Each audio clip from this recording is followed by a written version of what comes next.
Assalamualaikum warahmatullahi wabarakatuh. Bismillahirrahmanirrahim.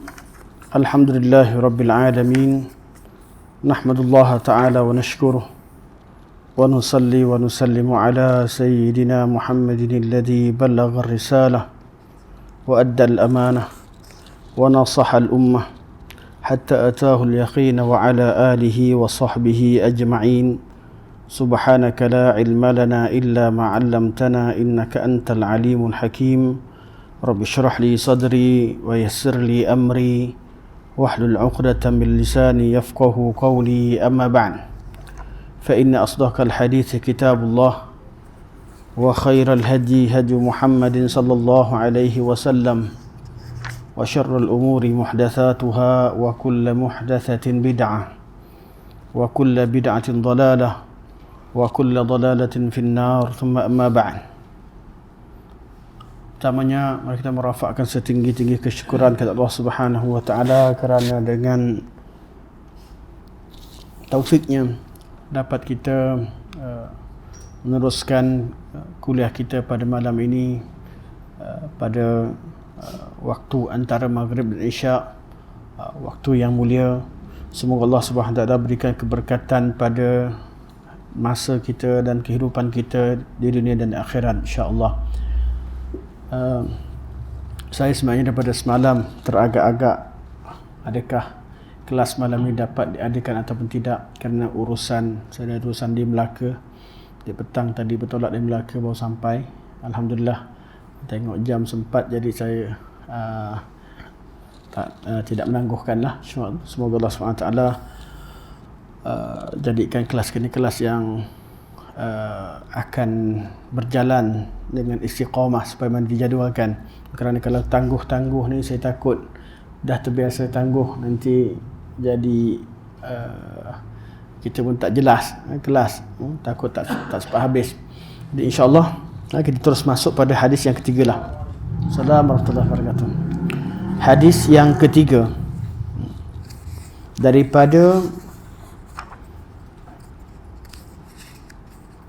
Kitab Tauhid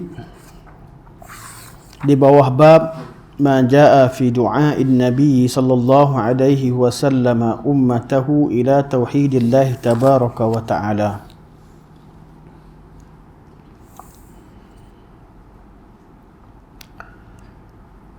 Qala al-Imam Muhammad bin Ismail al-Bukhari rahimahullah, حدثنا محمد بن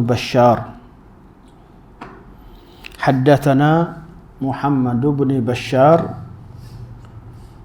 atau nama beliau Bundar. Muhammad bin Bashar antara guru al-Imam Bukhari rahimahullah, dan gelaran beliau adalah Bundar. Bagi siapa yang belajar hadis, kita wajib kenal nama-nama utama Bundar. Ba, nun, dal, alif, ra. Bundar. Haddatsana Muhammad bin Bashar. Haddatsana Gundar atau Gundur. Gundar tadi Bundar, ni Gundar atau Gundur, nama atau gelaran bagi al-Imam Muhammad bin Ja'far. Kalau Muhammad bin Bashar, Bundar. Muhammad bin Ja'far, Gundar atau Gundur. Ni nama. Haddatsana Syu'bah bin Al-Hajjaj. Al-Imam Syu'bah bin Al-Hajjaj. Ni semua imam-imam besar, imam hadis yang besar. An Abi Hasin Uthman bin Asim Al-Asadi. Abi Hasin Uthman bin Asim al-Asadi, wal Ash'ath bin Sulaim, dan al-Ash'ath bin Sulaim, atau lebih dikenali dengan al-Ash'ath bin Abi Sya'tha. Al-Ash'ath bin Abi Sya'tha al-Muharibi. Sami'a, mereka berdua telah dengar. Siapa mereka berdua? Abi Hasin dan Ash'ath. Mendengar Al-Aswad bin Hilal, mendengar daripada Al-Aswad bin Hilal Al-Muharibi Al-Kufi, an Mu'adz bin Jabal, daripada Mu'adz bin Jabal radhiyallahu anhu, qala. Rijal Bukhari kita tahu semuanya thiqah, semuanya thiqah.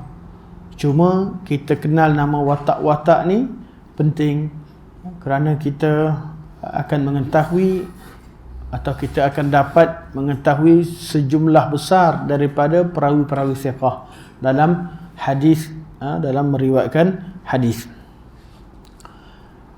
Daripada Mu'adz bin Jabal radhiyallahu anhu, Mu'adz bin Jabal kita dah bincangkan sebelum ni, qala Rasulullah sallallahu alaihi wasallam, Rasulullah sallallahu alaihi wasallam bersabda, ya Mu'adz, wahai Mu'adz, atadri ma haqqullahi 'alal ibad? Artinya adakah? Kata alam nashrah laka sadrak. Tu artinya adakah. Bahasa Arab sama dengan seerti dengan kalimah hal. Atadri artinya hal tadri, adakah kamu tahu? Ma haqqullahi 'alal ibad? Apakah hak Allah Subhanahu wa taala ke atas hamba-Nya, iaitu apakah yang wajib hamba-Nya lakukan terhadap Allah Subhanahu wa taala? Haqqullahi 'alal ibad. Qala, Mu'adz menjawab, Allahu wa rasuluhu a'lam. Allah dan Rasulnya lebih mengetahui atau maha mengetahui.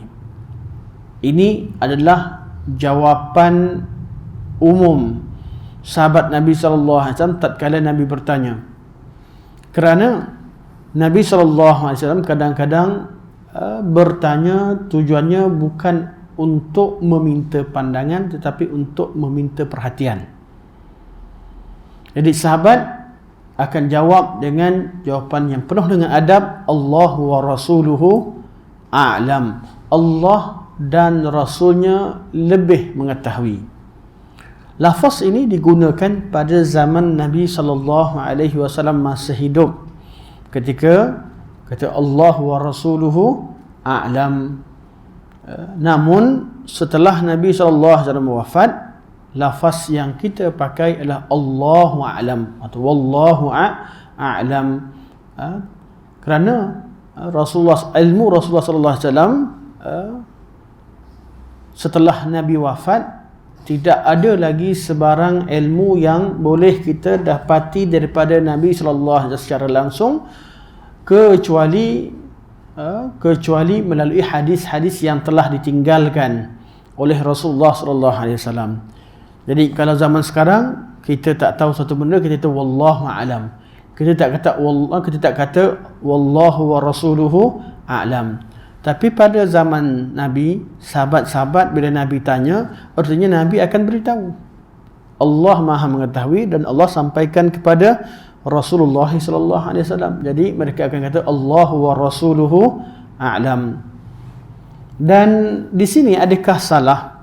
Ada orang kata ada muskil hadis ni, kata Allahu wa rasuluhu a'lam. Kerana Allah dan Rasul Maha mengetahui atau lebih mengetahui. Perkataan Allah dan Rasul itu digandingkan dengan huruf waw. Kerana dalam tempat yang lain sahabat kata Masya Allah wa syi'ta. dengan kehendak Allah dan kehendak kamu. Nabi marah. Nabi itu bal masya Allah summa syi'ta. Kalau ada apa-apa dengan kehendak Allah kemudian kehendak kamu, bukan dan. Kat sini kata Allahu wa rasuluhu a'lam. Kenapa bab masyiah kita tak boleh kata masya Allah wa syi'ta? Sebab masyiah ianya adalah berujuk kepada al-iradah al-kauniyah. Iradah kauniyah, kehendak Allah dalam pentadbiran alam ini. Rasulullah sallallahu alaihi wasallam tidak terlibat dalam pentadbiran alam. Rasulullah menyampaikan hukum hakam. Rasulullah memberitahu pada kita iradah syar'iyah Allah Subhanahu wa taala, kehendak hukum syarak. Apa yang Allah Subhanahu wa taala jadikan sebagai undang-undang di atas muka bumi ini, itu yang Nabi sampaikan. Tetapi apa yang akan berlaku pada hari besok, itu bukanlah tugas Nabi sallallahu alaihi wasallam. Qada qadar ni hanya Allah yang mengetahui. Nabi pun tak tahu kecuali apa yang diwahyukan kepada Rasulullah sallallahu alaihi wasallam. Jadi apa yang akan berlaku ianya termasuk dalam perkara ghaib. Tidak ada siapa yang tahu apa yang akan berlaku kecuali Allah Subhanahu wa taala. Okey, jadi bila kata Allah masya Allah wa syi'ta, ianya kalimah al-masyiah hanya merujuk kepada makna iradah kauniyah.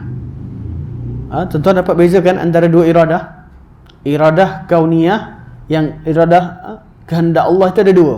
Kalau kata dengan kehendak Allah, iradah kauniyah, dan yang kedua iradah syar'iyah. Iradah syar'iyah dinamakan juga sebagai al-masyiah. Kalau sebut innama amruhu idza arada syai'an, iradah ay yaqula lahu kun fayakun. Sesungguhnya Allah Subhanahu wa taala, bila Allah mahu sesuatu berlaku, Allah berkata kun fayakun. Allah kata jadilah, maka ia terus jadi. Okey. Ini iradah syar'iyah ke iradah kauniyah? Iradah syar'iyah, kauniyah. Kun fayakun. Kauniyah, kun fayakun. Okey, jadi saya mukadimah saya saja tanya, nak tahu adakah perkara ini dah diketahui sebelumnya. Jadi kita tahu iradah Allah, kehendak Allah atau hukum Allah SWT mentadbir alam ini dengan dua hukum. Satu hukum syarak, yang kedua hukum kauniyah atau hukum qada dan qadar. Segala yang berlaku di alam ini ia berkaitan dengan qada qadar Allah Subhanahu wa taala. Takkan ada sesuatu yang berlaku di luar daripada qada qadar Allah atau di luar daripada masyiatillah. Apa yang Allah nak baru terjadi. Apa yang Allah tetapkan baru ianya terjadi. Dengan bab perbincangan dengan 4 maratib, 4 martabat yang kita bincangkan dalam bab qada dan qadar. Apa yang berlaku di alam ini semuanya Allah tahu, semuanya dah tercatat di Lauhul Mahfuz, semuanya mengikut kehendak Allah, semuanya diciptakan oleh Allah Subhanahu wa taala. 4 martabat, 4 perkara yang kita isbatkan dalam bab qada dan qadar dipanggil sebagai maratibul qadar. Jadi kalau kata masya Allah, dengan kehendak Allah, iaitu kehendak Allah, Allah nak lakukan di alam ini. Apa yang terjadi dengan kehendak Allah, bukan dengan kehendak Rasulullah. Ini nama hukum iradah kauniyah, kun fayakun. Ini khas untuk Allah Subhanahu wa taala, atau hukum alam qada qadar. Hukum yang kedua, Allah mentadbir dengan hukum syarak. Hukum syarak ni apa? Allah Subhanahu wa taala menurunkan undang-undang dan manusia dan jin perlu melaksanakan undang-undang tersebut. Macam mana Allah kontrol? Allah kontrol dengan meletakkan syurga dan neraka sebagai pilihan di depan mereka. Kalau mereka ikut pada Allah, itu merupakan jalan menuju ke syurga. Mereka tidak taat, tak ikut kehendak Allah, jalan ke neraka. Namun Allah Subhanahu wa taala tidak menetapkan seseorang tu jadi soleh atau kafir, tidak. Mereka yang pilih. Bab hukum hakam berlaku dengan ikhtiar hamba. Hamba ada pilihan. Walaupun Allah yang menciptakan. Allah ciptakan tenaga dia. Kita solat tadi, siapa yang solat? Kita lah. Kita solat. Perbuatan-perbuatan kita dinisbahkan pada kita. Namun penciptaan yang menciptakan perbuatan kita adalah Allah. Allah bagi cipta badan kita, Allah bagi tenaga pada kita, Allah bagi kemampuan pada kita. Semuanya berlaku dengan ciptaan Allah Subhanahu wa taala. Jadi hukum syarak kat mana? Hukum syarak berkaitan undang-undang Allah. Undang-undang Allah ni Allah kontrol macam mana? Allah Subhanahu wa taala letakkan undang-undang hukum syarak. Cara Allah kontrol adalah dengan memberitahu pada mereka al-ma'al, apa yang akan terjadi kalau mereka ikut dan apa yang akan terjadi kalau mereka engkar. Allah tak jadikan seseorang itu jadi baik semua. Allah memang tak nak begitu. Allah kata walau syi'na la ataina kulla nafsin hudaha. Kalau kami nak, kami boleh ciptakan semua manusia dapat hidayah. Semua manusia baik-baik. Macam Allah cipta malaikat. Allah cipta malaikat yang jumlah lebih ramai, mereka lebih gagah, mereka berada di langit Allah Subhanahu wa taala, semuanya sujud rukuk. Tapi makhluk yang bernama jin dan manusia ini Allah Subhanahu wa taala tak nak begitu. Allah cipta manusia ini untuk diuji. Itulah cara Allah Subhanahu wa taala menghukum alam ini dengan hukum syarak. Walau syi'na la ataina kulla nafsin hudaha walakin haqqal qawlu minni la amla anna jahannama minal jinnati wan nasi ajma'in. Kalau kami nak, kami boleh cipta semua sekali dapat hidayah. Tetapi yang kami putuskan, haqqal qaul, apa yang terjadi adalah apa yang kami putuskan, bahawa jahannam ini akan dipenuhi oleh manusia dan jin. Ini hukum Allah. Ini nama hukum syarak. Hukum syarak kita pilih.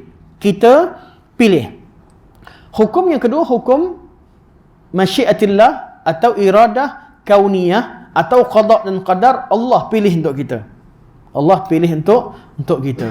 Kita lahir, mak ayah kita siapa kita pun tak tahu. Tahu-tahu ada orang jaga kita. Oh, itulah mak ayah kita.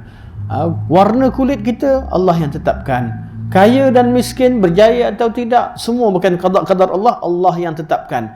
Kita hanya diminta dalam hukum syarak untuk reda, untuk terima, reda dan syukur dengan qada-qadar Allah Subhanahu wa taala.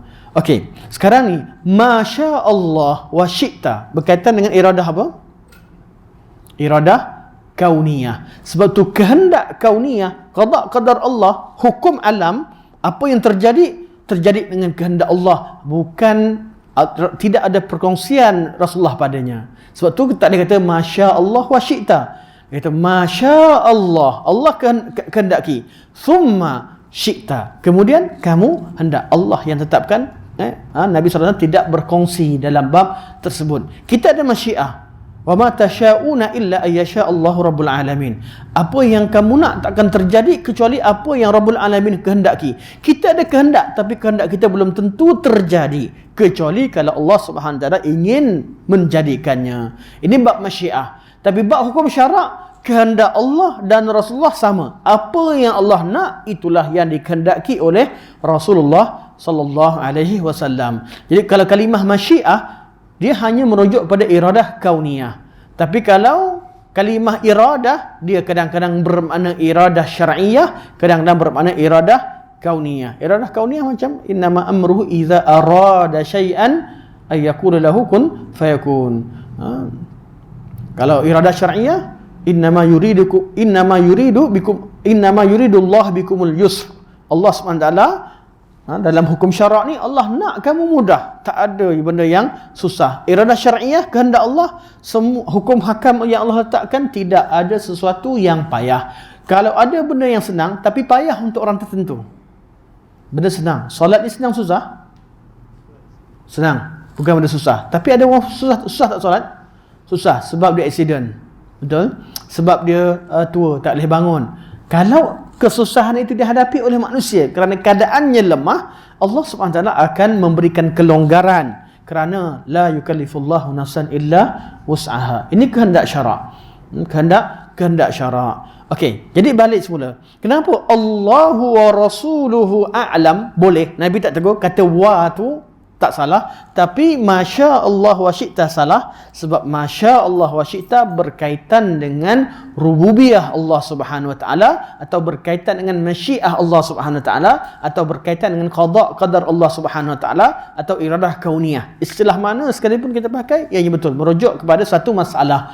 Tetapi kalau kata Allahu wa rasuluhu a'lam, Allah Maha mengetahui dan Nabi lebih mengetahui, tidak melanggar mana-mana prinsip tauhid. Kerana ketika Nabi tanya, Nabi lebih mengetahui, Allah lebih Maha mengetahui, Nabi lebih mengetahui. Sama ada maksudnya maha ataupun lebih. Kalimah bahasa Arab a'lam dengan wazan afdal, dengan wazan afdal, a'lam af'al, af'alu. Okey. Jadi kat sini bila Nabi tanya, ya Mu'az, wahai Mu'az, ma tadri haqqullahi 'alal ibad, tujuan Nabi tanya tadi untuk apa? Untuk Mu'az jawab atau untuk Mu'az pasang telinga dan dengar betul-betul? Untuk soalan tadi untuk tarik perhatian, untuk Mu'az dengar. Kenapa? Sebab Rasulullah SAW tidak ulang balik soalan. Rasulullah ada riwayat sebut 3 kali. Tapi sebab Nabi pisahkan jarak masa yang lama. Jadi artinya memang Nabi SAW nak tarik perhatian. Tapi kalau contohnya dalam satu ketika Nabi SAW tanya kepada Sayyidina Ubay bin Ka'ab. Nabi tanya pada Ubay, Nabi kata, ya Abul Munzir, atadri ayya ayatin fi kitabillahi ma'aka a'zam? Wahai Abul Munzir, tahu tak manakah ayat Allah SWT yang kamu baca, ayat yang paling agung? Apa kata Ubay bin Ka'ab? Allahu wa rasuluhu a'lam. Sama, jawapan standard. Kemudian Nabi ulang, Nabi kata, ya Abul Munzir, atadri ayya ayatin fi kitabillahi ma'aka a'zam? Nabi kata, tahu tak Abul Munzir, manakah ayat dalam kitabullah merupakan ayat yang paling agung di sisi kamu, ikut pandangan kamu? Baru Ubay bin Ka'ab jawab, Allahu la ilaha illa huwal hayyul qayyum. Kerana Nabi ulang kali kedua, artinya memang Nabi nak minta pandangan atau nak minta jawapan daripada sahabat. Betul, jawapan yang pertama, semua soalan Nabi dalam hadis Rasulullah akan jawapan standard yang kita dengar lepas Nabi tanya, mereka akan jawab dengan penuh adab, Allahu wa rasuluhu a'lam. Kalau Nabi ulang lagi tanya, baru mereka bagikan pandangan, baru mereka berikan pandangan. Dan ini adab dengan guru, adab dengan ulama dan sebagainya, iaitu kita tidak mendahului mereka dalam ilmu, mereka ahlinya. Jadi kadang-kadang mereka tanya tujuan untuk tarik perhatian. Kadang-kadang perkara begini, zaman kita masih hidup, kita hidup sekarang, ulama ramai, tapi ramai orang yang cuba memberikan pandangan dan pendapat sehingga ramai yang berlumba-lumba dengan ulama. Jadi zaman sekarang siapa yang kuat promosinya, siapa yang tahu cara untuk promotkan pandangan di media sosial dan sebagainya, dia akan menang. Yang menang adalah yang famous, bukan yang menang adalah seorang alim. Jadi cara yang betul adalah bila berlaku sesuatu perkara, kita hendaklah serahkan kepada yang lebih layak, lebih mengetahui, yang lebih alim. Kalau secara mutlaknya Allah dan Rasulnya, namun pengajarannya pada zaman kita, siapa yang paling alim? Biarlah dalam masalah-masalah yang besar ada seorang yang dipercayai ilmunya, seorang yang berhati-hati, serahkan urusan-urusan besar pada mereka. Manakala urusan-urusan yang disepakati, tak payah serah pada ulama besar, kita pun boleh. Contoh, orang tak nak ajar ngaji, takkan nak pergi suruh mufti ajar. Saya tak ngajar ngaji, ini agama ni, jadi saya tak boleh ajar. Saya kena serahkan pada mufti, kena serahkan kepada Syekh Uthaymin, Syekh Salih Fauzan. Tak payah. Benda yang disepakati, kita yang orang awam pun dibenarkan untuk ajar sekiranya kita mempunyai kepakaran dan kemahiran bab tersebut. Tapi melibatkan nawazil, melibatkan satu peristiwa yang memerlukan kepada kefahaman yang mendalam, atau melibatkan qiyas, melibatkan maslahah, serahkan pada ulama. Zaman sekarang dalam bab fatwa ni, orang awam dan seorang alim sama suara. Di negara demokrasi lagi nampak jelas kebebasan bersuara. Si jahil dengan sang alim sama suaranya, sama suara.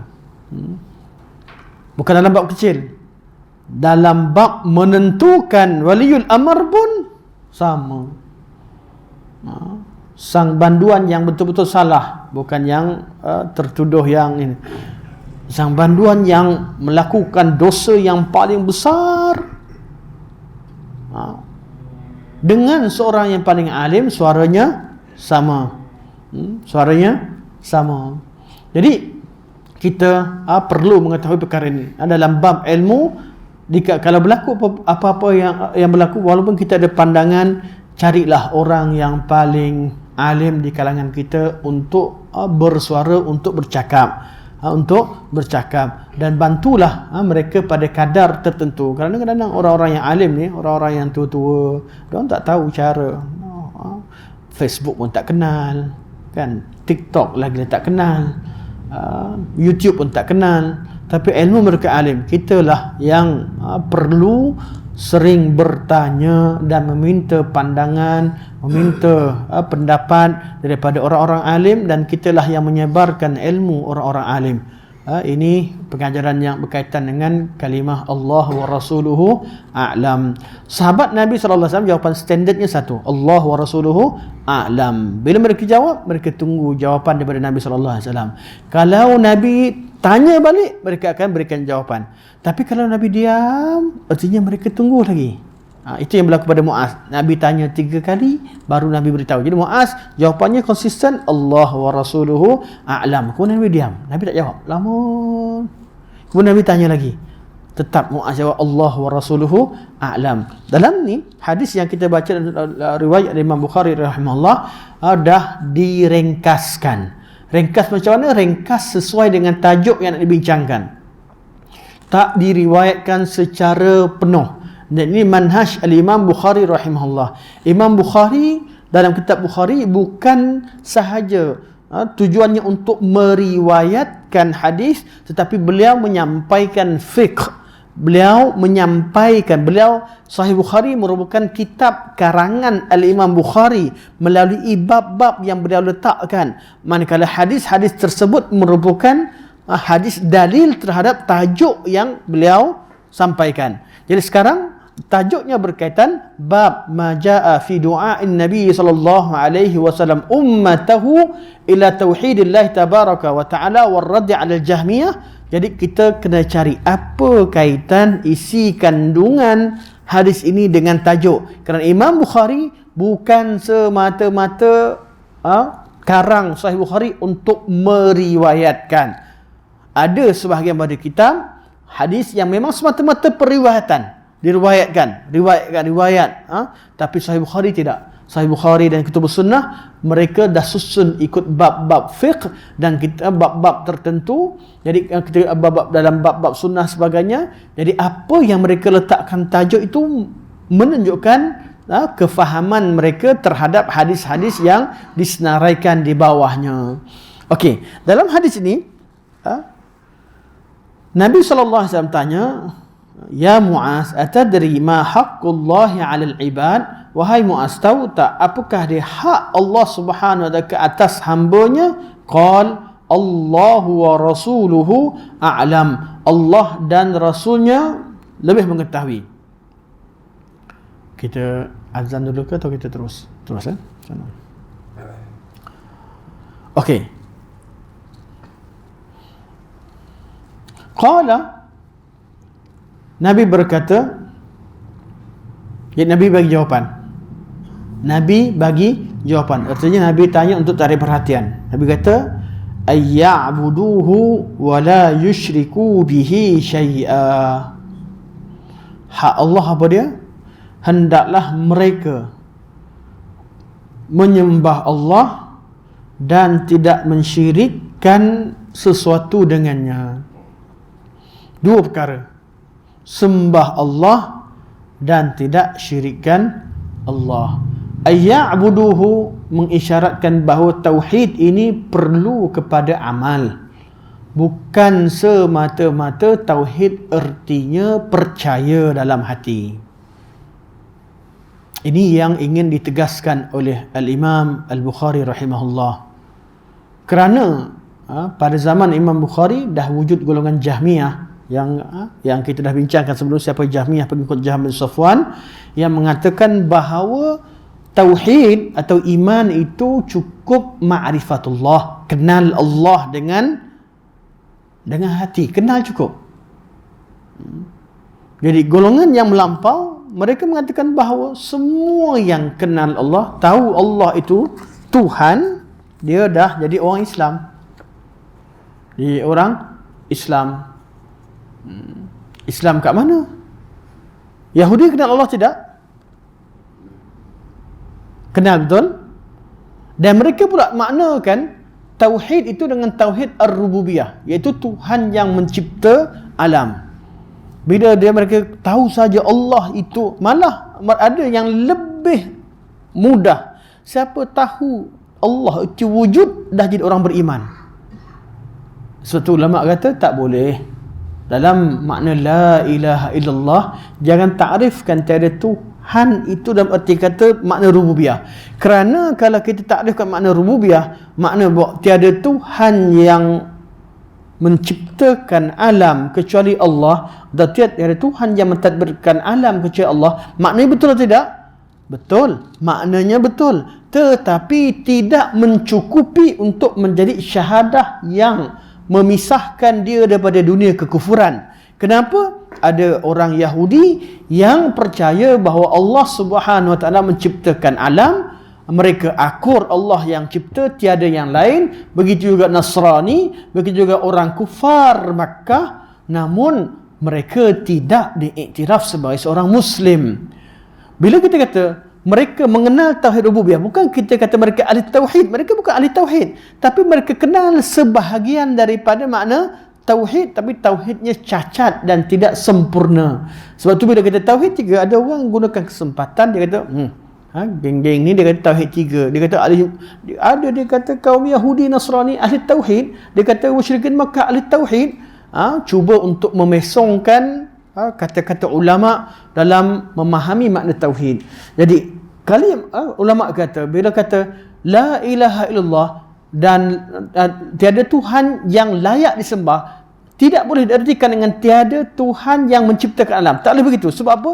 Kalimah la ilaha illallah ialah kalimah yang memindahkan seseorang kafir daripada kekufuran kepada daerah kekufuran kepada ke daerah Islam.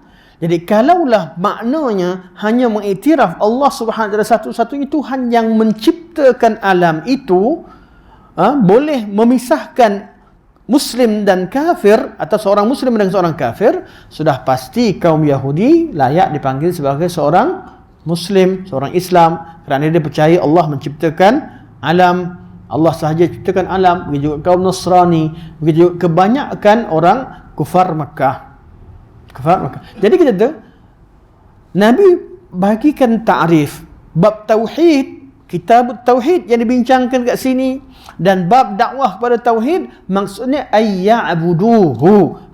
Nabi bagi ta'rif hendaklah mereka orang Islam itu menyembahnya, mengisyaratkan bahawa tauhid itu bukan sahaja ke ilmu kita terhadap Allah Subhanahu Taala yang menciptakan, kita juga ikrar Allah Subhanahu Taala yang wajib disembah, dan mereka menyembah Allah.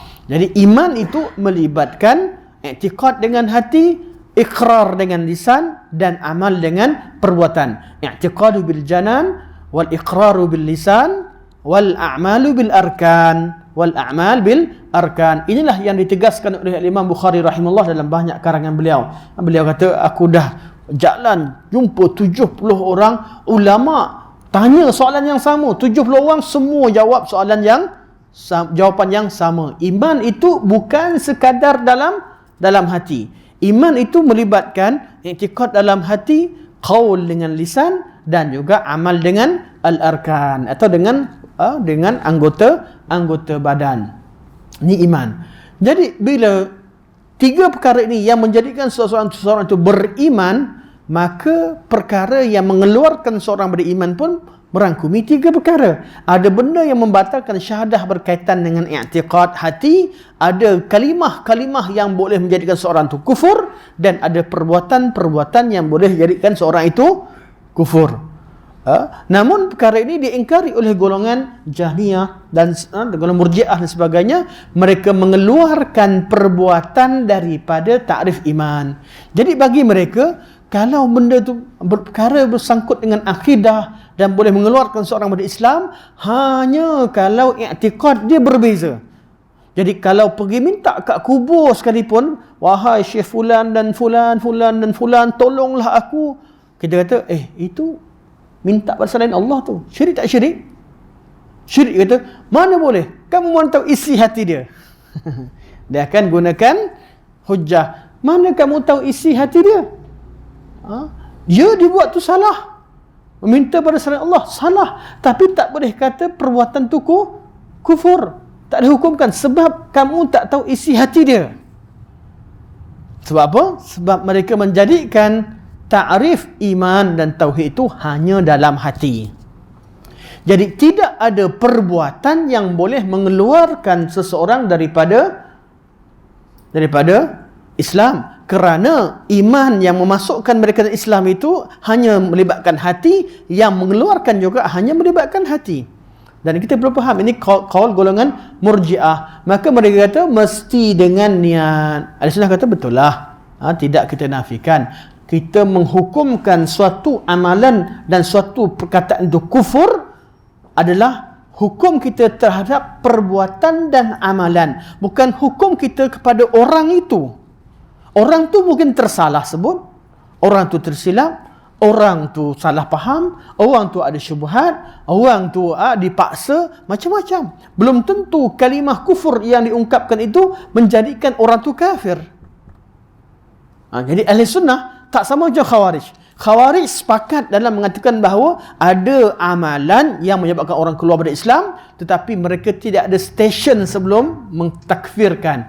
Siapa saja buat benda yang kufur terus kafir dan darahnya halal. Al-Sunnah tak. Al-Sunnah menghukumkan pada amalan itu sebagai kufur, namun ketika nak hukumkan kepada orang secara ta'yin, secara personal, perlu melalui stesen-stesen tertentu yang akan kita bincangkan kemudian.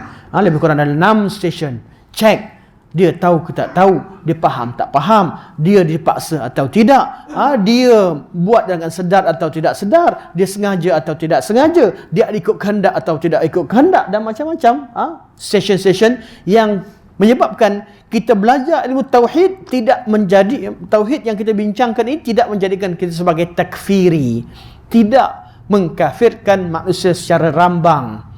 Namun kita katakan bahawa ada amalan-amalan yang boleh menjadikan seorang itu kufur. Dalilnya apa? Ada orang kata, mana ada kena hati kita? Dalilnya kitab-kitab fiqh. Kalau kita buka kitab-kitab fiqh, dalam kitabur riddah ada bab murtad, akan disenaraikan amalan-amalan yang dikatakan seorang itu boleh jatuh kufur.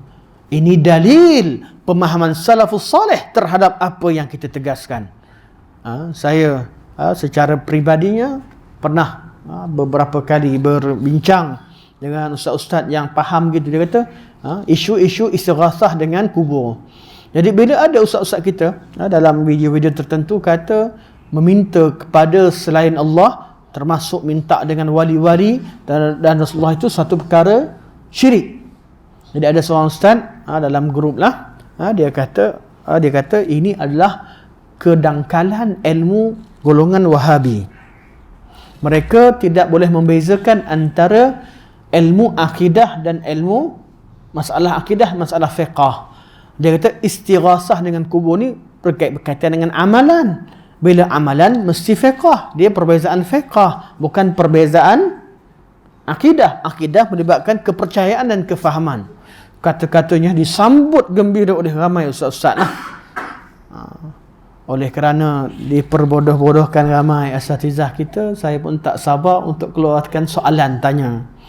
Saya tanya, kalau betul-betul istighasah dengan wali dan kubur ini persoalan fiqh, tolong tunjukkan saya kitab fiqh mana ajar cara istighasah. Kalau kata solat fiqh, kita buka kitab taharah, betul jumpa kitab solat. Kata zakat, kita jumpa kitab zakat. Bab minta dengan kubur, minta dengan wali ni kat kitab fiqh mana? Mazhab mana? Persoalan yang menyebabkan dalam grup jadi yang rancak jadi diam semua. Jadi diam. Sebab taksil itu tidak betul, tidak benar. Taksil yang dibuat oleh golongan ahlul kalam tidak selari dengan pemahaman ulama salafus salih, termasuk mazhab yang 4. Tidak selari. Tidak selari. Mereka tidak memasukkan bab-bab ini dalam masalah fiqh. Malah bab-bab ini dibicarakan dalam bab kitabur riddah. Bab yang menyebabkan seorang itu boleh jadi murtad. Disenaraikan perbuatan-perbuatan yang boleh dikatakan seorang itu boleh jatuh murtad. Bukan nak kafirkan, tapi memahami perbuatan. Bila nampak perbuatan yang boleh jatuh murtad, maka perlu diberikan perhatian, perlu disampaikan dakwah, perlu diminta mereka taubat dan sebagainya. Istitab yang panjang, fahamkan mereka, barulah pemerintah yang putuskan. Itu pun pemerintah, bukan orang awam. Jadi belajar akidah salafus salih, tidak menjadikan seorang ada takfir. Dan bila kita belajar tauhid dengan cara yang betul, tuan-tuan takkan dapati ada pertentangan antara ilmu-ilmu dalam Islam. Takkan berlaku pertentangan. Kalau belajar dengan kaedah yang tak betul, mereka akan dapati bahawa belajar fiqh ni jalan dia lain, ni ahli syariat. Nak belajar bila sampai level ahli tasawuf, tak perlu ikut ahli syariat, kena ikut ahli hakikat. Bila belajar akidah, maksud dia macam ni lain tu lain. Mana agama ini? Nabi SAW satu. Ajaran daripada Allah, daripada sumber yang satu. Nabi SAW hanya seorang yang menyampaikan, dan kalam Nabi takkan bertentangan antara satu sama lain. Kenapa pula boleh pisah-pisah ajaran Islam? Ahli syariat lain, ahli marifat lain, ahli hakikat lain, dan amalan ini untuk orang awam lain, untuk orang yang ahli khas ataupun khawasul khawas lain. Ini kepincangan yang berlaku. Puncanya kenapa? Kerana ahlul kalam mereka declare diri mereka sebagai ahli sunnah wal jamaah, tetapi mereka mengambil cara pemahaman yang berbeza dengan zaman sebelumnya. Sebab tu kita katakan, kalau betul-betul mazhab Syafi'i, ikutlah Syafi'i dalam semua bab. Nak beriman, nak bermazhab 4, ikutlah macam sebagaimana dalam fiqh kita ikut. Bab akidah pun mazhab 4 sepakat. Jadi takkan berlaku masalah-masalah pertentangan begini.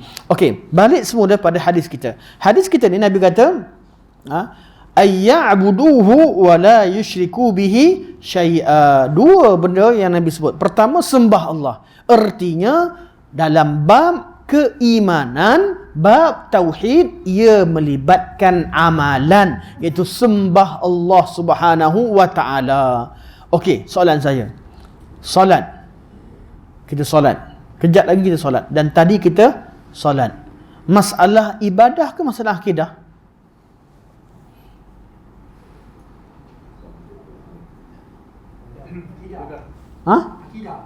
Akidah. Kita buka kitab fiqh, ada bab kitab salah. Ramai orang kat sini pening. Lah, akidah ke ibadah, uluhiyah ni kat mana? Fiqh kat mana? Kita kena tahu skop perbincangan ilmu akidah. Dan dalam bab furu', dalam bab melaksanakan, cara pelaksanaan, hukum, hakam dan sebagainya, fiqh. Macam mana cara salat? Macam mana cara Nabi SAW salat, sallu kama ra'aitumuni usalli. Dalam bab akidah, keyakinan dan qasad dalam salat kita, qasad dan tujuan kita, tiap-tiap amal ibadah kita lakukan hendaklah hanya ditujukan kepada Allah Subhanahu wa taala.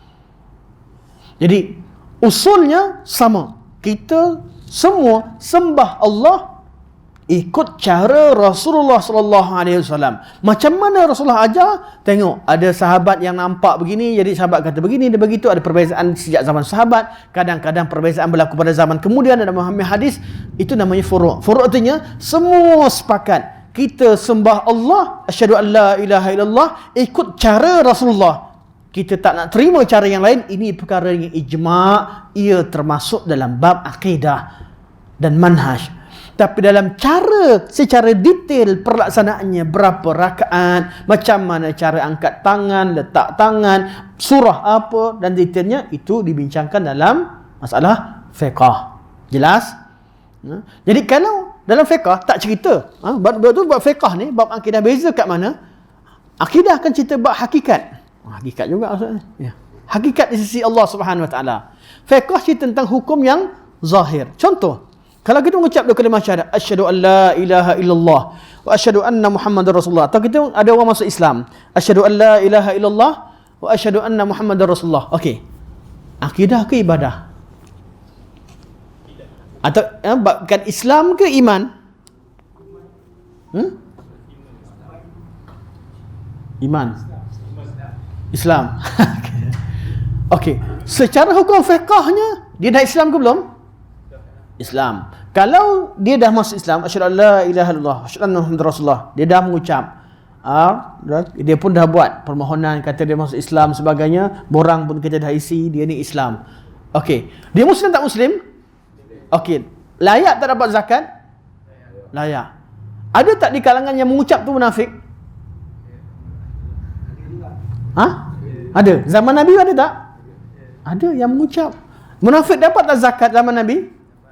Dapat. Nak fahamkan masalah fiqh dan masalah akidah. Syarat yang kita letakkan, kalimah la ilaha illallah ada 7 syarat atau 8 syarat, ini masalah akidah. Masalah fiqh senang. Semua orang yang mengucap kalimah syahadah asyhadu an la ilaha illallah wa asyhadu anna Muhammadar Rasulullah, kita hukumkan iman Islam dia sah, dapat semua hak sebagai orang Islam, apa yang hukum fiqh. Tapi di sisi Allah, hakikat keislaman di sisi Allah, ini yang dibincangkan dalam kitab-kitab akidah. Yang kita cerita, syarat, dia mesti faham, dia mesti cinta, dia mesti ada ikrar, dia mesti, ini kat mana? Inilah akidah yang menyelamatkan dia di sisi Allah Subhanahu wa taala. Akidah. Ini kita bab 4 akidah. Sebab tu dalam solat kita, cara solat fiqh. Tapi cerita tentang ikhlas, kita ikhlas menyembah pada Allah Subhanahu wa taala, tidak menyembah selain Allah Subhanahu wa taala, inilah hakikat yang dibincangkan dalam masalah akidah. Jelas? Jadi tidak ada pemisahan. Solat ke, puasa ke, zakat ke, semua amalan melibatkan ketiga-tiga. Islam, iman dan ihsan. Dan semuanya sepakat, orang Islam semuanya mengamalkan rukun Islam. Artinya sama ada levelnya level muhsin, golongan ihsan, atau level iman, semua sembahyang. Tak ada yang boleh ponteng solat. Itu level yang paling rendah. Orang Islam semua sekali solat 5 waktu. Orang Islam semua sekali mengucap kalimah syahadah. Orang Islam semua sekali puasa. Mereka wajib puasa, mereka wajib haji, sama, tak beza. Cuma kualiti berbeza. Kualitinya apa? Bila mereka dah solat dan sebagainya, ada yang faham, ada yang tahu dalil, ilmunya meningkat, level naik pada naik iman, sampai bertahap dia ilmunya tinggi sehingga dia sembah Allah. Dia bukan lagi sekadar melihat melihat hadis Nabi, dia solat seolah-olah dia sedar dia sedang berdepan dengan Allah kerana Nabi sampaikan apa yang Allah perintahkan. Itu level ihsan. Jadi tidak ada pemisahan amalan antara ahlul Islam, ahlul iman, ahlul ihsan. Orang yang sama. Malah seseorang itu boleh berpindah pada level Islam, iman, ihsan dalam satu solat. Masa takbir Allahu Akbar, khusyuk, Masya Allah, level ihsan. Baru baca 2-3 ayat, ingat kunci. Dah lain. Oh, level Islam balik. Jatuh terus. Betul tak? Ketika sujud, Masya Allah menangis. Duduk semula, fikir, aku menangis tadi ya. Dah level tu boleh berubah, kualiti seseorang. Kita kena mujahadah mencapai level ihsan. Tetapi kalau kita solat, sah tak sah solat kita? Terlepas daripada tanggungjawab? Terlepas, tak berdosa. Betul, solat khusyuk. Apa hukum solat khusyuk? Okey, apa hukum solat? Wajib, betul? Solat khusyuk, nak kata sunat macam takut. Solat khusyuk pun wajib.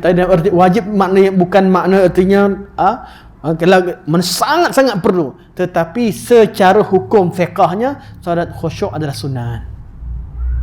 Kita solat ikut perintah Allah SWT jadi wajib. Solat khusyuk itu yang kita kejar, yang memberikan kedudukan kita, nilai amal ibadah kita, kualiti pada khusyuknya, pada ikhlas dan pada mutabaahnya.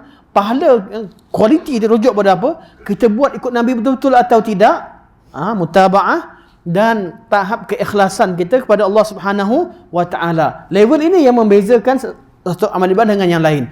Jadi ada orang ikhlas tapi kurang mutabaah, ada orang mutabaah kurang ikhlas, kurang sempurna. Jadi dia perlu kepada kedua-duanya. Jadi solat khusyuk masuk, kalau solat khusyuk wajib tak wajib? Kalau kata wajib, artinya siapa tak solat khusyuk berdosa. Dosa tak berdosa? Ya? Jawapan secara ringkasnya, tidak berdosa sekiranya mereka cuba untuk khusyuk.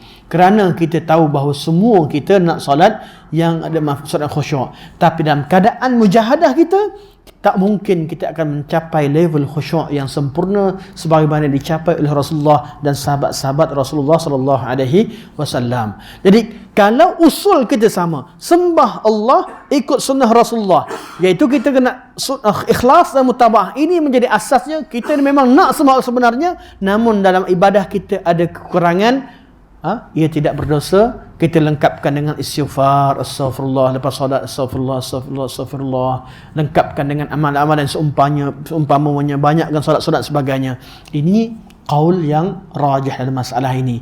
Jadi bukan kita tak khusyuk, tak wajib. Bila orang kita ni kadang bila sebut tak wajib, tak wajib, itu level kita. Tunggu benda wajib baru buat, betul?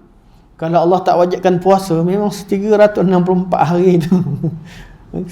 Kalaulah Allah tak wajibkan puasa Ramadan, dia tak puasa sunat. Ini sifat orang awam yang hanya beramal ibadah pada kadar yang wajib.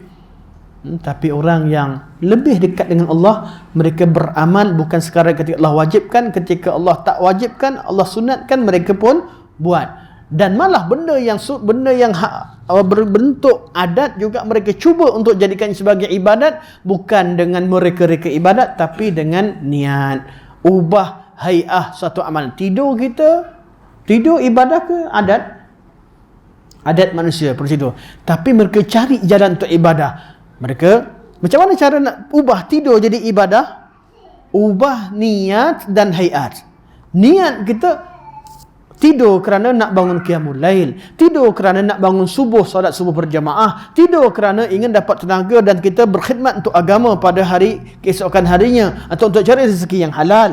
Tukar niat dan tukar hai'ah. Hai'ah artinya cari macam mana cara Nabi tidur, apa doa tidur, apa yang perlu kita baca, wuduk dulu. Hai'ah bila kita tukar, dia jadi ibadah. Itu akan dipelajari dalam bab adab-adab, dalam bab, sebab itulah berkaitan dengan bab-bab hukum muamalat atau bukan harus ni, kita namakan baik adab tidur.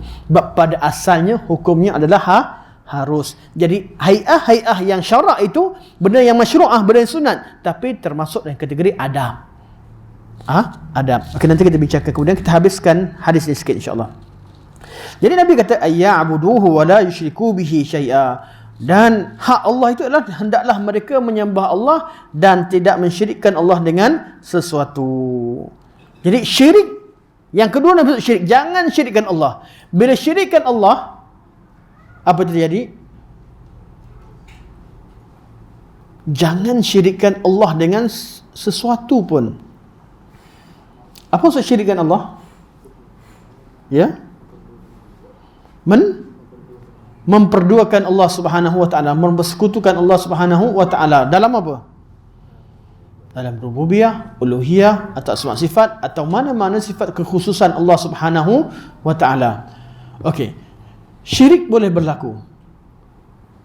Sembah Allah berapa banyak sekalipun, campur ada syirik jadi kosong. Ada syirik saja, ibadah tu jadi kosong. Seorang Muslim tak boleh ada syirik dalam dirinya. Suatu golongan musyrikin, walaupun mereka ada Baitullah, mereka sembah Allah, anak mereka nama Abdullah, mereka buat haji, mereka ada melakukan amal-amal soleh, seperti memuliakan tetamu dan sebagainya, tetapi ada syirik, tidak akan memberi manfaat. Ada orang kata, Ustaz ni jangan syirik-syirikkan orang. Tak ada orang Islam ni jadi syirik. Betul? Orang dah Islam jangan syirik, jangan cerita syirik lah. Syirik ni, mana ada orang Islam lepas Islam jadi syirik? Rasulullah sendiri, Nabi, Allah kata kepada Nabi Muhammad SAW, la in asyrakta, wahai Muhammad, kalau kamu sendiri buat syirik, la yahbatanna amaluk wa la takunanna minal khasirin. Kalau kamu sendiri buat syirik, Muhammad, akan musnah semua amalan kamu dan kamu jadi di kalangan orang yang rugi. Nabi Ibrahim takut dengan syirik. Nabi Muhammad takut dengan syirik. Nabi-nabi, Rasul-Rasul takut dengan syirik. Ada orang zaman sekarang dahlah buat amalan-amalan yang zahirnya syirik. Kemudian ajar orang pula jangan takut pada syirik. Siapa cerita tentang benda ni syirik-syirik, dah orang tu pula jadi golongan Khawarij. Membincangkan persoalan berkaitan dengan syirik tidak jadikan orang tu Khawarij, malah dapat menyelamatkan seseorang daripada jadi Khawarij. Kita tahu jiwa manusia ada fitrah. Takkan mereka selama-lamanya nak pergi kubur minta dengan kubur. Betul tak? Dia tahu. Pergi minta dengan yang benda tak mampu. Mereka ada akal. Mereka ada fitrah. Sampai pada masanya, yang buat pun rasa macam terpinga-pinga dengan apa yang mereka buat. Betulkah aku buat ni? Pergi minta banyak-banyak. Lama-lama mereka akan tertanya-tanya. Sebab tu orang-orang yang buat amalan bab syirik satu bab berkaitan dengan fadilat-fadilat yang direka-reka. Mereka buat lama-lama, mereka pun pening balik. Betulkah aku buat ni? Jiwa tu akan meronta-ronta. Nak cari dalil. Betul apa aku buat ni? Fitrah. Bila orang kata tak ada dalil, asalnya tak ada dalil tak apa, asalkan benda baik. Menjawab kat mulut ni, menjawab. Tapi dalam hati, marah orang kata tak ada dalil. Yelah. Kami ahli sunnah, sebab kami ikut sunnah. Buat bid'ah. Tapi bid'ah hasanah. Ahli bid'ah hasanah. Marah tak? Tetap tak suka. Sunnah ada sunnah. Kata bid'ah ada dua. Kata betul. Ahli sunnah, ada ahli sunnah, ada ahli bid'ah dan ada ahli bid'ah hasanah. Suka tak? Tetap tak suka. Nama sunnah juga yang mulia. Nama sunnah juga yang mulia. Semua orang nak jadi ahli sunnah. Tak ada orang nak jadi ahli bid'ah, sama ada ahli bid'ah hasanah atau bid'ah sayyi'ah atau munkarah. Tak ada orang nak. Sebab tu kita tahu bahawa ahli sunnah macam beza kita. Orang yang buat bid'ah, mereka rujuk tak pada sunnah? Rujuk. Mana ada orang Islam yang tak rujuk kepada Al-Quran dan sunnah? Bohong kalau kita kata mereka ahli bid'ah, mereka tak baca Quran, mereka tak baca hadis, mereka tak cinta Allah dan Rasul. Mustahil ada orang Islam yang tak cinta pada Allah dan tak cinta pada Rasul. Mereka juga hafal Al-Quran, mereka belajar hadis, tapi beza kat mana? Manhaj ahli sunnah wal jamaah. Kita jadikan Quran di depan, hadis di depan. Takkan kita buat sesuatu kecuali ada dalil daripada Al-Quran dan As-Sunnah. Dalam amalan kita jadikan mutabaah kat depan. Mereka manhaj buat apa saja asalkan baik. Contoh. Jadi mereka boleh buat satu benda dulu. Nanti masing-masing baru rujuk dalil. Kita rujuk dalil. Bila sejak daripada awal dan kita takkan buat kecuali rujuk dalil. Jadi apa yang berlaku? Mereka ketika melakukan amalan, mereka tak cari dalil, tapi ketika mempertahankan amalan, kita akan jumpa dalil. Kadang-kadang jumpa hadis sahih, tak jumpa hadis sahih, jumpa hadis dhaif, tak jumpa hadis dhaif, jumpa hadis maudhu', hadis palsu. Kadang-kadang tak ada dalil pun tak apa, kaul ulama. Kadang-kadang mimpi pun boleh. Kadang-kadang mimpi tak ada apa, dapat ilham ini, macam-macam dalil boleh datang. Puncanya kenapa? Sebab nak mempertahankan amalan. Jadi salah kat mana? Betulkan daripada awal. Cara yang betul, nak rujuk hadis sejak daripada awal. Letakkan ittiba' di depan. Letakkan Al-Quran dan Sunnah di depan. Jangan buat sesuatu kecuali kita yakin ianya disyariatkan dalam Islam. Macam mana? Takkan nak belajar dalil semua sekali. Itulah pentingnya kita taklid kepada ulama. Kenapa kita ikut mazhab Syafi'i? So Imam Syafi'i dah mudahkan kita, dah fahamkan. Itu pentingnya kita ikut taklid kepada ulama. Tapi tujuan kita taklid ulama bukan pada batang tubuh imam, tapi kerana kita yakin mereka mengajarkan sunnah yang betul kepada kita. Dalam ikut pasti ada, dalam furu' pasti ada perbezaan pandangan. Itu yang kita kena belajar dari hari ke hari, yang mana kita semua dengan tujuan yang sama, asyhadu an la ilaha illallah, asyhadu anna Muhammadar Rasulullah. Jadi penting kita ikut pada imam-imam. Mereka lah ajar kita pada sunnah. Tapi kita juga perlu faham kenapa mereka ajar begitu. Kenapa mereka ajar begitu. Jadi kita tanya dalil kerana kita ingin belajar, bukan jadi orang yang alim. Zaman sekarang tanya dalil apa masalah? Tanya dalil jadi masalah yang besar. Kalau kenapa orang tanya dalil jadi masalah? Sebab orang yang masalahkan benda ni, dia tak ada dalil. Puncanya satu je. Sebab dia buat benda yang tak ada dalil. Kalau ada dalil, boleh beritahu, sekejap saya lupa, saya tak ingat. Itu selalu, saya pun selalu lupa. Ada dalil, saya cek balik, minta maaf. Kalau nak jawapan segera, minta maaf. Atau kadang-kadang kita buka, kita cek segera. Kalau ada sumber dekat, kita tak mungkin jadi orang alim hafal semua dalil. Ada orang kata bila tanya dalil, cuba tanya dia hadis, hafal tak hadis 40? Ramai yang ikut sunnah tak hafal hadis 40. Kenalah. Bukan bererti kita nak mesti kita ni orang awam, sama-sama awam. Cuma awam tu berbeza-beza. Kita tanya dalil bukan kerana kita nak belagak bahawa kita lah paling faham sunnah, kita lah paling hafal, sebab tak. Kita ingin memastikan amalan yang kita amal itu benar-benar daripada Rasulullah sallallahu alaihi wasallam, supaya hati kita lebih tenang. Jadi amal ibadah, dalam bab amal ibadah, sembah Allah dan jangan syirikkan Allah Subhanahu wa taala. Okey.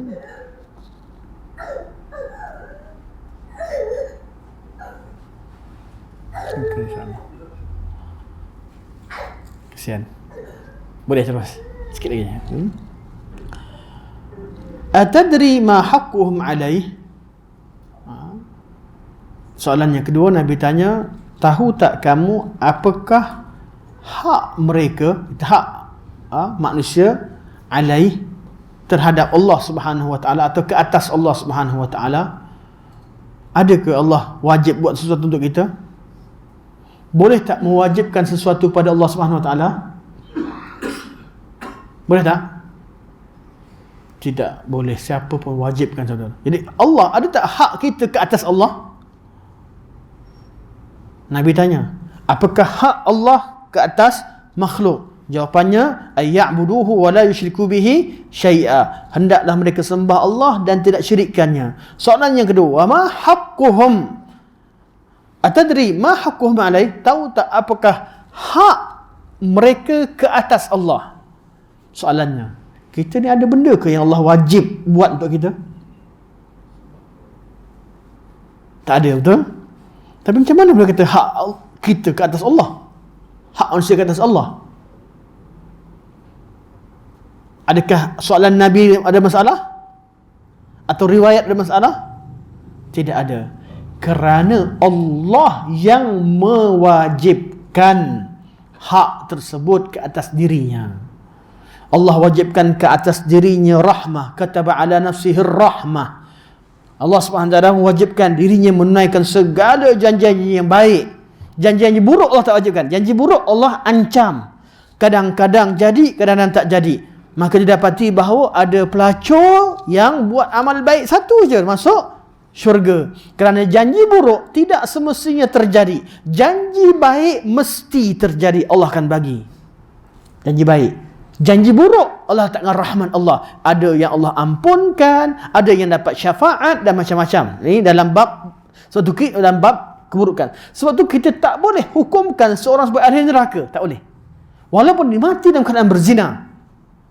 Kita kata ni suatu benda yang salah, tanda-tanda su'ul khatimah, tetapi untuk memutuskan dia ahli neraka tidak ada hak. Berkemungkinan boleh sahaja dia diampunkan kerana dia ada kalimah la ilaha illallah. Berkemungkinan anak dia istighfarkan untuk dia. Berkemungkinan ada kebaikan yang lain, macam-macam kemungkinan. Berkemungkinan dapat syafaat, berkemungkinan juga Allah SWT ampunkan dia tanpa sebab. Apa? Syafaat daripada Allah Subhanahu wa taala. Ini macam-macam boleh berlaku, sebab tu kita tak ada hukumkan seorang itu kafir. Hukumkan seorang masuk syurga pun tak boleh. Sebab kita tak tahu.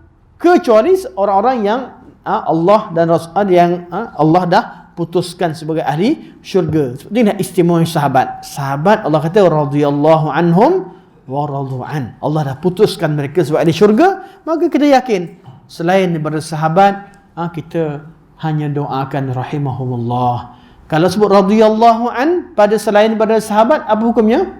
Boleh berbentuk doa, tapi bukan berbentuk menyatakan keyakinan. Untuk sahabat yang kita sebut radhiyallahu an untuk membezakan akidah kita dengan akidah sunnah, di samping mendoakan Allah SWT menambahkan redanya kepada mereka. Okey, jadi boleh kata tidak? Ada tak hak Allah, hak kita ke atas Allah? Allah mewajibkan dirinya. Allah apa dia? Qal jawab Allah wa rasuluhu a'lam. Sama macam kita syarahkan, qal alla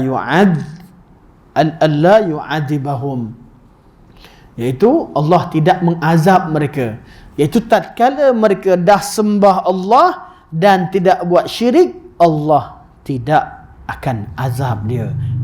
Jadi kita, apa yang kita kejar dunia ini, sembah Allah dan jangan syirikkan Allah Subhanahu wa taala. Sembah Allah dengan buat segala apa yang Allah perintahkan, dan jangan buat syirik walau sikit pun.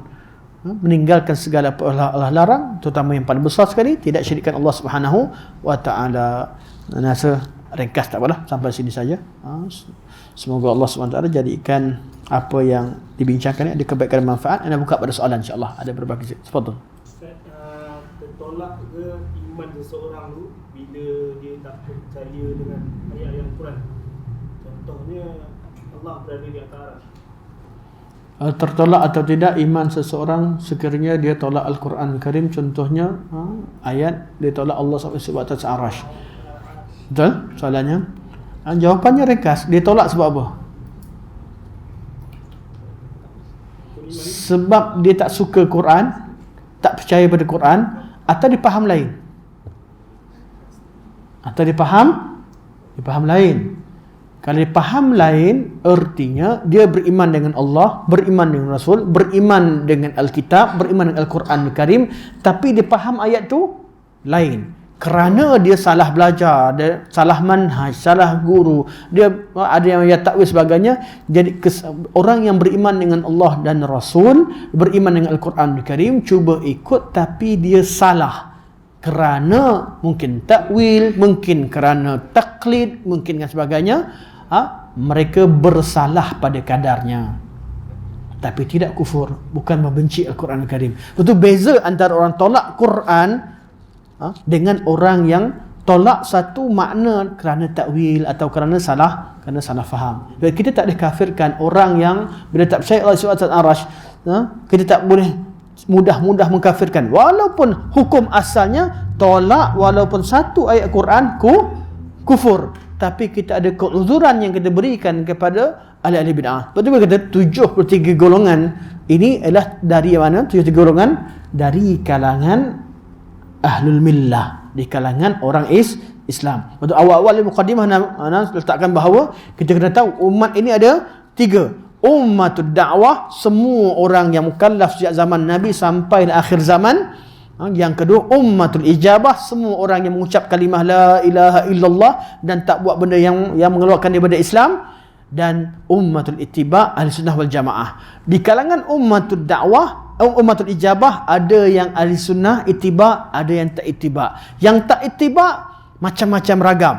Ada yang betul waktu ketika solatnya masalah pada akidah, ada yang betul akidahnya tapi tak ikut pada ini, macam-macam. Betul dalam keadaan kita menghukumkan si fulan sebagai ahli bid'ah. Kata bid'ah apa? Dia tolak, dia tak terima ayat-ayat sifat Allah Subhanahu taala. Tak terima sebab apa? Sebab dia faham lain. Dia faham lain. Solat tak? Solat, puasa, zakat. Jadi banyak lagi hak-hak Allah yang dilaksanakan. Dia bukan tolak secara total, betul tak? Jadi mereka, kita hukumkan satu orang itu berdasarkan kepada akidah dia salah pada tempat dia salah, tapi kita masih lagi iktiraf dia sebagai seorang Islam dan dia masih salat, dia masih puasa, dia masih baca Quran, maka tak boleh kita kafirkan dia hanya kerana dia salah faham dalam satu ayat. Jelas? Jadi orang-orang yang mentakwilkan satu perbuatan yang salah dengan sengaja mengelirukan atau sengaja nak burukkan Islam atau biar orang salah faham, kafirlah. Tapi kebanyakan berlaku di kalangan mazhab Islam, mereka salah faham. Jadi cara macam mana? Caranya dakwah, kan, sampaikan agama, fahamkan manhaj, kembalikan mereka kepada cara fahaman salafus salih, fahmus salafus salih, supaya mereka terselamat dalam semua bab, dalam kefahaman mereka. Sebab itulah dalam bab Ahlussunnah wal Jamaah dia merujuk pada apa? Merujuk kepada hakikat atau merujuk kepada gelaran? Merujuk pada hakikat. Bila ditanya siapakah Ahlussunnah, Nabi sebut apa? Man kana ala mithli ma kana man kana ala mithla ma ana alaihi wa ashabi. Atau kama qala sallallahu alaihi wasallam. Orang-orang yang dia beragama macam yang aku dan sahabatku berada di atasnya. Nabi tak sebut mereka ni golongan nama fulan dan fulan Ahlussunnah wal Jamaah. Istilah tu tak disebut. Mereka Ahlussunnah, tak. Tidak. Gelaran tidak menyelamatkan kita. Gelaran dapat mengarahkan kita. Jadi kita ikut salafus salih. Betul. Itulah jalan yang selamat. Belum tentu akidah kita 100% macam salafus salih. Kita pun salah faham. Kadang-kadang ibadah kita tak sama. Kadang-kadang kita punya akhlak tak sama. Jadi ahli sunnah ini yang selamat adalah sifat ikut ittiba tadi. Yang sama macam Nabi dan Rasul, macam Nabi dan sahabat-sahabat salafus salih berada di atasnya. Ini yang kita jadi target kita. Jadi ahli sunnah macam ni bukan sebab aku dah ikut kelas. Ikut kelas apa? Ikut kelas Ustaz Asri. Jadi ahli sunnah lah aku. Itu ahli bid'ah tu sebab dia tak ikut kelas Asri, dia ikut kelas Ustaz Asri lain. Contohnya kan. Jadi ada orang dia hukumkan orang berdasarkan kepada tempat dia belajar, berdasarkan kepada nama yang dibagi dia. Orang ahli bid'ah, aku ahli sunnah. Betul lah, semua orang nak ahli sunnah. Tetapi hakikatnya kita akan dihisab oleh Allah Subhanahu Wa Taala berdasarkan kepada hakikat diri kita. Hakikat yang ada pada diri kita. Ahli sunnah mereka mulia. Sahabat salafus salih manhaj yang selamat, tapi kita yang berpaut dengan nama tu kadang-kadang bersifat dengannya, kadang-kadang tidak bersifat dengannya. Jadi dalam bab kita menghukumkan satu perkara itu sebagai ahli sunnah, merujuk kepada hakikat. Bila kita hukumkan sesuatu kumpulan dengan bid'ah dia, merujuk kepada kesalahan dia bab tersebut, kita tidak menolak adanya kebaikan di tempat yang lain. Betul kan ahli bid'ah? Jangan sebut, bila sebut bincang bab ahli bid'ah, salah kalau kita sebut kebaikan. Kita sebut kesalahan, jangan salah, dia ni baik. Contoh kita cerita, apa hukum orang yang menolak Allah ayat-ayat sifat ataupun mentakwil ayat sifat? Dia salah. Mana boleh kata salah? Kadang-kadang mereka baca Quran lebih baik pada kamu, mereka solat lebih baik pada kamu. Kita, tajuknya apa? Bukan cerita tajuk solat. Kita tak menafikan di kalangan mereka ada yang lebih banyak sujud pada Allah Subhanahu Wa Taala. Sebab itulah di kalangan mereka ada yang husnul khatimah. Bab mereka salah, mereka hanya ikut-ikut, mereka tak tahu menahu. Tapi bab yang mereka tahu, mereka bersungguh-sungguh solat depan Allah Subhanahu Wa Taala. Allah berikan mereka semua orang berdasarkan kepada amalan hakikat. Dan kita yang kenal sunnah ni, dah kenal yang mana betul salah, bukan berarti kita mendabik dada, kita lah ahli syurga. Tidak. Dah kenal, kena ikut. Dalam bab akidah begini kita betul, dalam bab ibadah kena betul. Hakikatnya semua umat Islam ada satu target, jadikan Rasulullah sebagai ikutan dan sahabat Nabi jadi ikutan. Cuma bila kita ikut kelas ahli sunnah, lebih terarah, lebih terbimbing kita ke arah sunnah Nabi SAW. Yang kita kesian ada orang yang nak buat betul, dia salah. Itu yang kita tak nak. Dalam bila berlakunya bid'ah, orang nak solat lain. Belum sekarang ni saya ada video yang solat menari. Solat pun ada menari, tarian dalam solat. Kesian tak orang tu? Kesian. Waktu dia leka, dia tak belajar lah. Kata belajar takkan macam tu. Confirm waktu dia muda, waktu dia belajar, dia tak belajar betul-betul. Dia buat benda salah. Mungkin dia ni pergi main muzik ke, pergi mana-mana macam mana, minum arak ke. Bila nak buat betul, menari pula. Jadi kita lari daripada syahwat pergi kepada syubhat. Tak menyelesaikan masalah. Dua-dua penyakit dalam agama. Sebab tu kita hadiri kelas-kelas sunnah, kelas-kelas ilmu yang betul. Tujuannya adalah untuk supaya kita lebih mengikuti, lebih ittiba' kepada Rasulullah SAW. Belum tentu lagi orang yang tahu dia akan amalkan segala apa yang dia tahu. Jelas? Hayakum. Barakallahu fiikum. Tafadhal Ustaz. Silakan Ustaz. Khashi'in. Ta'rif khusyuk dalam solat? Adakah khusyuk artinya fana? Okey. Sebelum tu, apa ta'rif fana? Apa ta'rif fana? Apa ta'rif fana? Hilang akal. Sebab tu orang tanya, saya akan tanya balik. Fana, ada orang tu fana sampai hilang akal. Solat ni wajib ada akal. Dia bukan lah. Okey, soalan kedua. Dengan menjazamkan gelaran asy'ari pada si fulan tarikat. Okey. Barakallahu fiik. Ada dua soalan. Soalan pertama, adakah solat khusyuk artinya fana?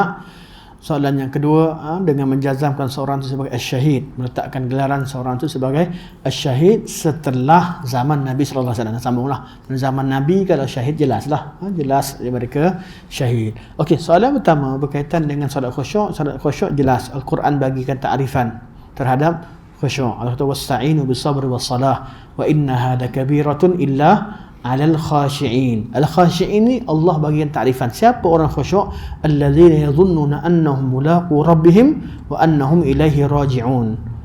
Mereka yang khusyuk ialah orang-orang yang yakin ketika solat dia sedang bertemu dengan Allah Subhanahu wa taala, dan mereka yakin amal ibadah dia akan dia dan amal ibadahnya akan dinilai. Mereka akan kembali jumpa Allah Subhanahu wa taala. Solat yang dihadiri sifat ihsan dan iman dengan hari akhirat. Inilah solat khusyuk ikut tarikh Al-Quranul Karim. Jadi kita nak tahu macam mana khusyuk, tengok tarikh Al-Quranul Karim. Jadi kalau fana artinya apa? Takrif fana tu yang penting. Sebab tu dalam menggunakan istilah-istilah yang tidak syar'i, yang tak ada hukum syarak sebut, kita kena fahamkan dulu apa maksud kalimah tersebut di sisi orang yang bertanya. Kalau fana artinya tak ada akal, solat tak sah. Mana boleh solat tak ada akal? Kalau hilang akal. Tapi fana artinya dia menghilangkan segala kepentingan diri dia. Dia hanya hilangkan semua kehendak dia ikut kehendak Allah Subhanahu Wa Taala. Dijadikan kehendak dia ikut kehendak Allah, walaupun dia malas tapi dia tetap solat, walaupun dia tak suka dia tetap ijtihad sebagainya. Betul lah kalau maknanya begitu. Cuma takrifan tu penting. Cuma takrifan sufi hilang akal lah. Jadi takrifan tu salah lah. Tak, cara tu takrif itu salah. Takrif khusyuk kembalikan kepada makna alladzina yadhunnuna annahum mulaqu rabbihim wa annahum ilaihi raji'un. Ini takrif orang yang khusyuk. Okey, Jawapan yang kedua untuk soalan yang kedua berkaitan dengan syahid. Syahid, kalau kita meyakini bahawa seseorang sebagai syahid, jumhur ulama kata tidak boleh kerana kita tidak tahu hakikat seseorang sisi Allah Subhanahu wa taala. Namun untuk mendoakan lebih baik kita semoga letakkan doa dengan jelas, bukan dengan menggelarkan, tapi kita semoga Allah SWT menerima ibadah jihadnya sebagai syahid fi sabilillah. Itu lebih tepat. Untuk hukumkan salah betul, anak rasa tak perlu hukumkan. Tak perlu nak kritik orang yang buatlah. Kita kata lebih baik kalau kata syahid fulan-fulan, lebih baik doakan fulan dan fulan semoga Allah terima jihadnya fi sabilillah. Begitu lebih baik. Iaitu gantikan gelaran kepada doa. Itu lebih sempurna. Wallahu taala alam. Jadi kalau kita bercakap orang-orang yang meninggal syahid ini apa? Ya, semoga Allah SWT terima ibadah perjuangannya fi sabilillah. Semoga Allah terima. Itu lebih baik. Jadi tetap juga kita mendoakan, tetap juga kita mengiktiraf bahawa mereka jihad fi sabilillah, supaya kadang-kadang ada orang dia tolak orang kata syahid ni sampai dia macam orang tu tak ada nilai pula dalam syahid dia. Yang tolak pun melampau, yang terima sehingga confirm dia ni, kamu dah dia dah dekat syurga bersama, dia dah jumpa dengan datuknya, berjumpa dengan ni kat syurga. Itu pun melampau. Mana kita tahu kaitan dengan perkara ghaib atau urusan akhirat. Allah Ta'ala alam. Ustaz. Yang tadi kita buat syahid kan. Sekarang ni buat yang banyak boykot masa dengan dia. Tapi dalam company tu sebenarnya ada orang muslim juga. Terima kasih. Jadi adakah kita buat boykot daripada masa sama kita buat sesuatu yang menuntut kita? Okey, soalan boykot.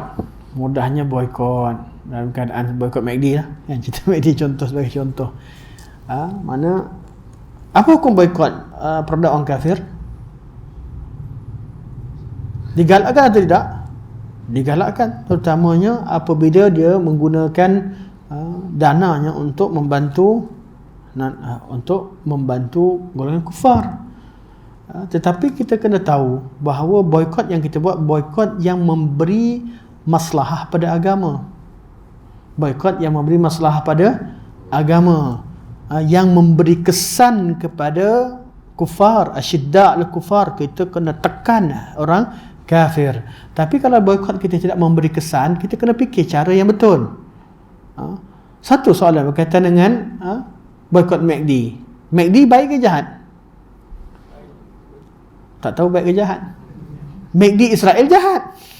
Betul, bagi makan pada Israel. MACD Israel pun bayar royalty kepada MACD di Amerika Syarikat.